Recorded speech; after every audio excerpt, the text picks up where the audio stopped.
Thank you.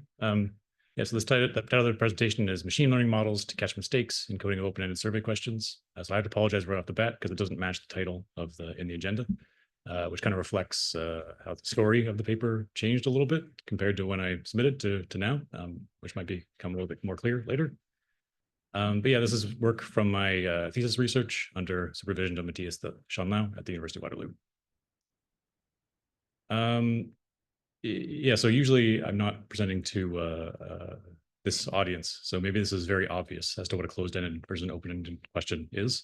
But maybe just in case, on the left-hand side, we have a closed-ended question. So we ask the survey question and give the respondent four specific options, and they're just going to check the box that matches their choice the closest, right? On the right-hand side, we have an open-ended version of the question. It's asking the same question, but now they can just write in text in whatever format, whatever length they would like, without being prompted by some responses that we have provided to them. Right?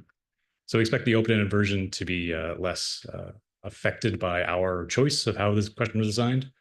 But on the other hand, now we have very unstructured data, right? Now we just have a bunch of text. We need to figure out how to analyze that text data. And so one thing we often do is, so this table represents the first 6 rows of my data set. And so the first column is each text response to that question. And so we'd like to take that open-ended question and make it look like a closed-ended one after the fact by coding the text into one of 4 categories. And so one thing we could do is that we could hire some poor undergrad RA to go through one by one, look at each text, and then code it a 1 to 4.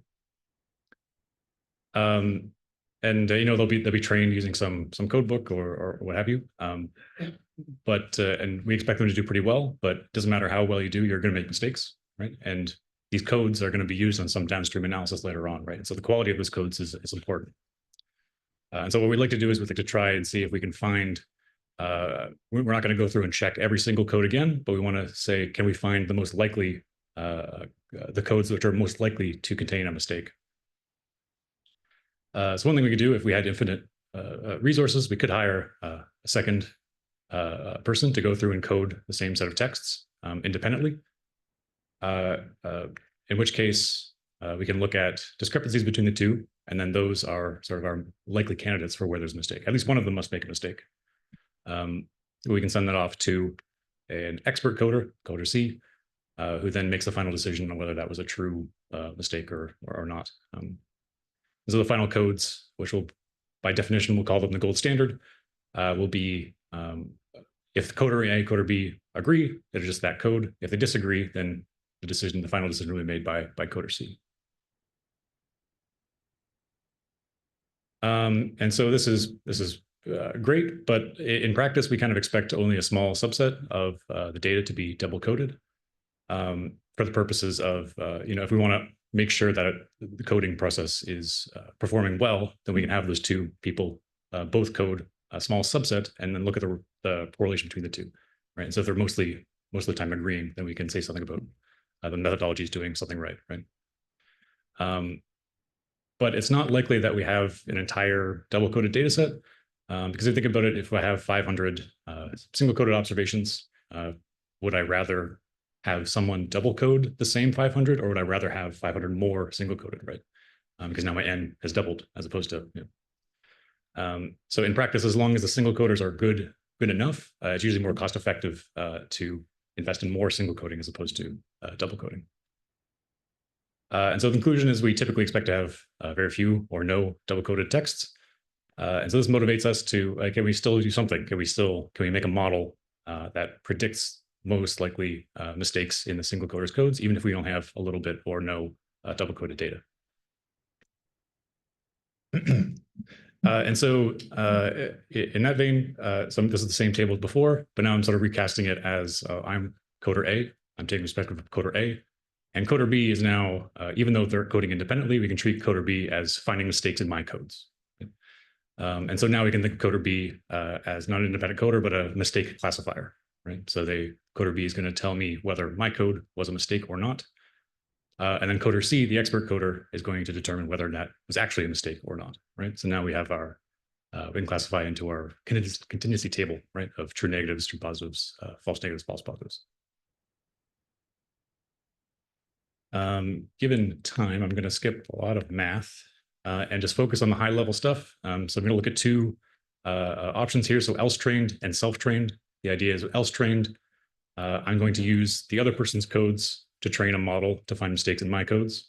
Self-trained, I'm going to use my own codes to estimate a model to find mistakes in my own codes. Okay, so hopefully that makes sense. Else-trained, self-trained.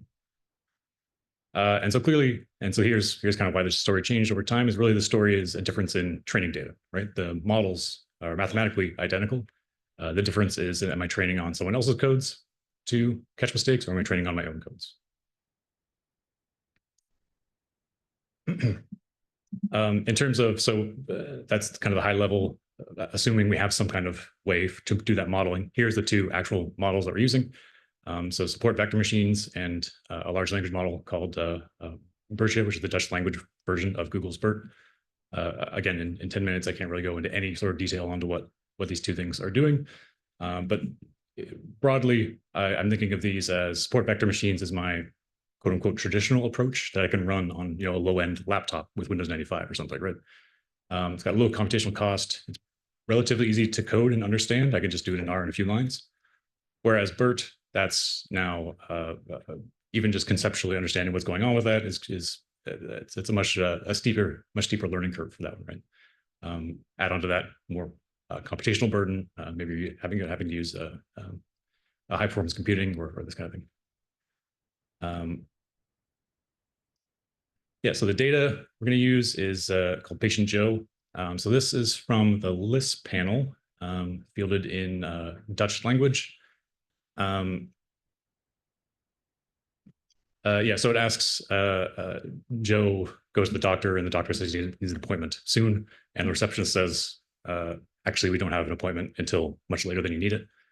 And so what should Joe do in this situation? Right? And so it's an open-ended text, open-ended question, so you can respond in however you like. But we'd like to have 4 outcomes coded: proactive, somewhat proactive, passive, and destructive. Yeah, and so overall, there's about 1,700 double-coded texts there.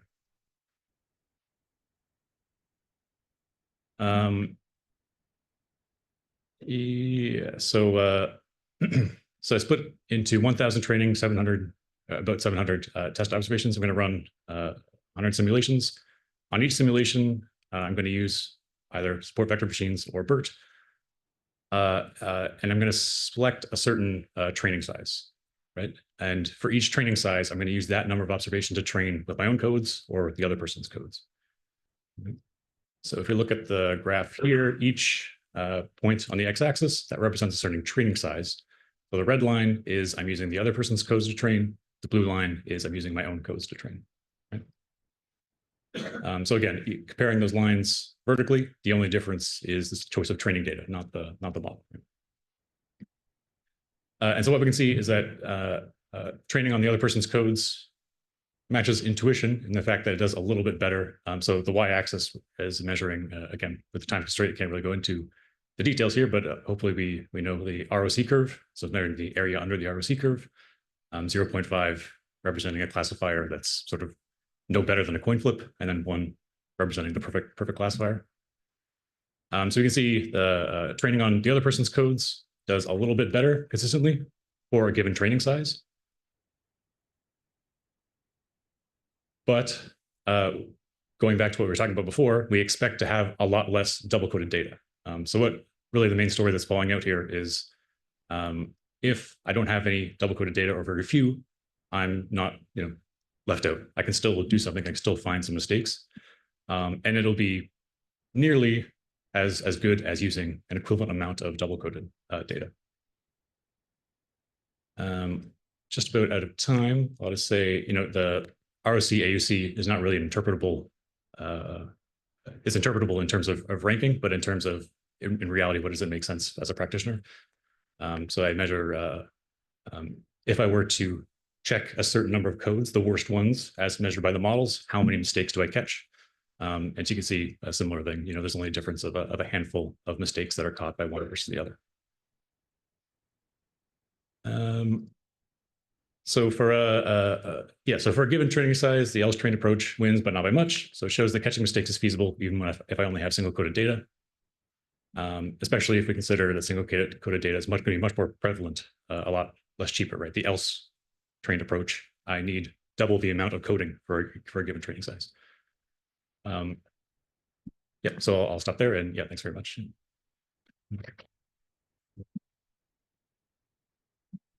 Thank you so much, Graydon.